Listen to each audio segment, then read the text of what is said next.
बहुत साल पहले की बात है। एक शांत और सुंदर सा गांव था, धरणीपुर। पहाड़ों के बीच बसा हुआ यह गांव हरियाली से भरा था, मगर जैसे ही सूरज ढलता, अजीब सी खामोशी वहां छा जाती।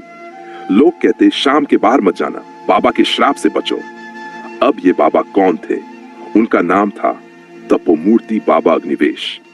लंबा सफेद जटा जूट वाला चेहरा, आंखें तिरछी और बोल ऐसे जैसे सीधे ब्रह्मलोक से उतर आए हों। बाबा ने गांव के बाहर एक कुटिया बना रखी थी, जहां हर मंगलवार और शनिवार को भारी भीड़ लगती थी।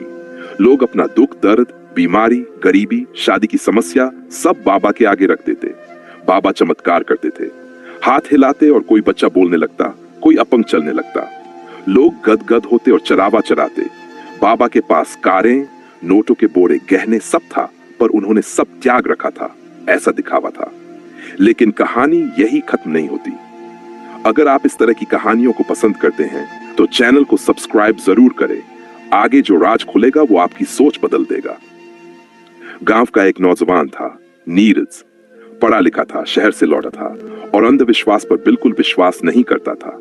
उसकी माँ एक बार बाबा के पास गई और वहां से लौटकर बोली, बेटा, बाबा ने कहा कि तुझे नौकरी नहीं मिलेगी अगर तुमने मंदिर में बकरा नहीं चराया। नीरज चौंका, वह सोच में पड़ गया। कैसे कोई इंसान भविष्य जान सकता है? अगले दिन वह चुपचाप बाबा की कुटिया के पास छुप कर देखने गया और वहां जो देखा वो हैरान करने वाला था।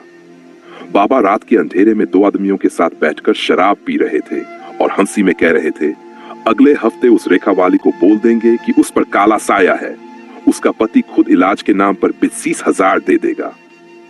नीरज ने सब रिकॉर्ड कर लिया, लेकिन क्या कोई उसकी बात मानेगा? नहीं। गांव वालों ने उल्टा उसे ही धमकाया, कहा, बाबा पर शक, तू पाप करेगा, गांव छोड़ दे। अब नीरज ने ठानी, सबूत जुटाएगा, मगर कानून से नहीं, गांव वालों की आंख खोलकर। वह हर हफ्ते बाबा के प्रवचन में जाता और धीरे धीरे ऐसे सवाल पूछता जो बाबा को परेशान करने लगे। बाबा, आपने कहा था कि रेखा की बेटी कभी बोल नहीं पाएगी, पर वो तो अब स्कूल जा रही है, बोलती भी है। बाबा ने कहा, वो तो मेरी कृपा है।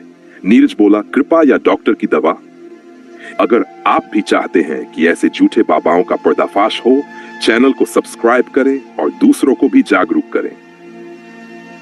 एक दिन नीरज ने बाबा की गुफा के अंदर छिपे कैमरे लगा दिए। वहां पता चला, बाबा लोगों की गोपनीय बातें सुनकर, उनके नौकरों से जानकारी लेकर, उनके डर का फायदा उठाकर भविष्यवाणी करते थे।